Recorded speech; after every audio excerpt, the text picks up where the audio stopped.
Many references to Anakin Skywalker are being made during this discussion. It's highly anticipated that he might make a cameo appearance. There are reports suggesting that Hayden Christensen has signed a contract allowing him to return in various capacities, possibly as an older version of Anakin later in the timeline, as a Force ghost, or even in flashback scenes portraying different moments in his life.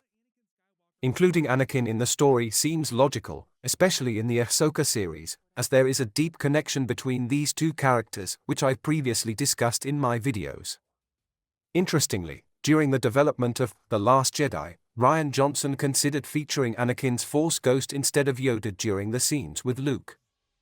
Ultimately, Yoda was chosen because of Luke's more personal relationship with him in the original trilogy. Now, delving into Ahsoka's character, she also shared a significant bond with Anakin Skywalker. Therefore, it would make sense for him to make an appearance in some capacity in her series. Hayden Christensen has expressed his willingness to return to the Star Wars universe, depending on the project's nature. Although there isn't much information available about the direction of Obi-Wan Kenobi Season 2, the possibility remains open. Furthermore, there have been inquiries about potential Easter eggs related to the Knights of the Old Republic in the series, particularly concerning the Jedi star maps. These artifacts were initially part of the Legends canon but have been reintroduced into the official Star Wars canon. The Rakatan civilization, an ancient empire, created these star maps as self-sustaining technology imbued with the dark side of the Force. They were intended to showcase the locations of their most significant monuments, serving as a testament to the Empire's grandeur. In the Old Republic series, the Star Forge stood as a formidable superweapon. Now, it appears that Dave Filoni is incorporating additional elements from the Knights of the Old Republic narrative into the Ahsoka series. Many of you may recall that they had already integrated some of these characters into the canon, most notably Dorothy Revan, who was canonized in Star Wars: The Rise of Skywalker on the enigmatic Sith planet. There's even a statue of Rev there. In the Andor series, Tony Gilroy reintroduced these characters to the canon with a significant Easter egg. Luthen endeavors to persuade Andor to join their mission early in the series and offers him the Hati signet, a necklace crafted from a kyber crystal, the same kind of crystal used by Jenna and Seth in their lightsabers. There are numerous speculations about what Ezra Bridger may have been up to during his time lost with Thrawn in the unknown regions. It's possible that at some point they collaborated, but we'll have to wait and see. Thrawn is characterized by his pragmatism. He doesn't harbor grudges like the Emperor did. For example, despite his past conflicts with Ezra Bridger and the Rebels in the original Star Wars Rebels series, if Ezra Bridger were the only one who could assist him in escaping the unknown regions, Thrawn would be willing to cooperate. The Ahsoka series is incorporating elements from the original Thrawn trilogy and delving deeper into his backstory. There have been substantial additions to his backstory in comics and novels. Thrawn, being a member of the Chiss race, possessed partial maps of the unknown regions that were not accessible to the Empire or the New Republic.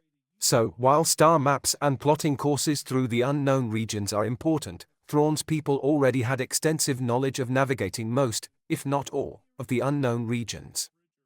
This was the primary reason the Emperor was initially interested in Thrawn after the Clone Wars.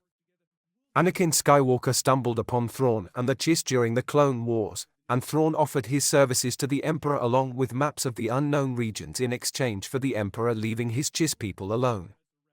This is one of the reasons why, in the present day, he seeks to destroy the New Republic, as he believes he can govern the galaxy more efficiently than either the New Republic or a resurrected Emperor. They delved into this entire concept towards the conclusion of Season 3 of The Mandalorian, introducing the Shadow Council. The premise revolves around the Remnant Empire, a faction consisting of various groups, not all of whom desire the Emperor's return. This was the essence of Project Necromancer, now being executed by Brendan Hux, a member of the Shadow Council, which ultimately evolves into the First Order in the sequel movies. Remarkably, Brendan Hux is portrayed by Donald Glison's real-life brother, adding an interesting layer to the narrative. At this juncture, Thrawn stands in opposition to the Emperor's resurrection, highlighting the internal conflicts within the Shadow Council. Thrawn's alignment is ambiguous. Recent character development paints him as more of an anti-hero. He commits morally reprehensible acts, but his motivation stems from protecting his people, the chess. Thrawn engages in a complex game of strategy with the other Shadow Council members, a dynamic that may find mention in the upcoming Ahsoka series. He also confronts the New Republic, which he aims to overthrow. Interestingly, the series seems to draw inspiration from the Thrawn trilogy storyline in the Dark Forces book. In the second book of the series, Thrawn discovers a new fleet of ships that significantly enhance his power and his ability to challenge the Republic. In the Ahsoka series, the alteration lies in the fact that Thrawn has already found these ships while missing in the unknown regions during the events of the original trilogy. We can anticipate their appearance towards the series finale when Thrawn re-emerges with his formidable fleet. The series appears to be structured in two halves, the first focusing on Ahsoka's adventures before the conclusion of Star Wars Rebels but after the events of The Mandalorian Season 2 and the cameo scene in the Book of Boba Fett. During this phase, Ahsoka becomes aware of Thrawn's resurgence and the potential return of Ezra Bridger, but her primary objective remains locating and neutralizing the Thrawn threat. She then travels to Hera, a New Republic, to voice her concerns. Hera becomes her confidant, suggesting that she seek assistance from Sabine Wren. As they delve into their past, they unravel the reasons behind their strained relationship, shedding light on why Ahsoka left at the end of Rebels and what she was up to during that time. Sabine Wren, on the other hand, remained on Lethal, fulfilling her promise to Ezra Bridger by safeguarding the people in his absence.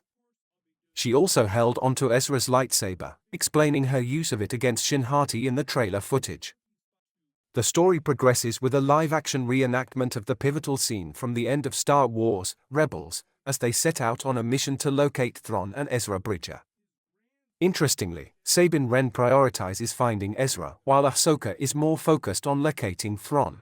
Meanwhile, during the first half of the series, the narrative introduces the Baylan Skol and Shin Hati characters, shedding light on their motivations for aligning with Thrawn, even if they are indifferent to the Empire's return. The driving force behind this alliance is the unique ability of Ahsoka and Sabine as Force-sensitive individuals, as they are the only ones capable of activating the star maps, a critical element in the plot. The second half of the series shifts its focus to Thrawn's actions and unveils the truth about what happened to Ezra Bridger. This division in the narrative structure is akin to the first half of The Lord of the Rings, The Fellowship of the Ring, where the characters are assembled, and the latter part of the season mirrors their journey toward confronting Thrawn.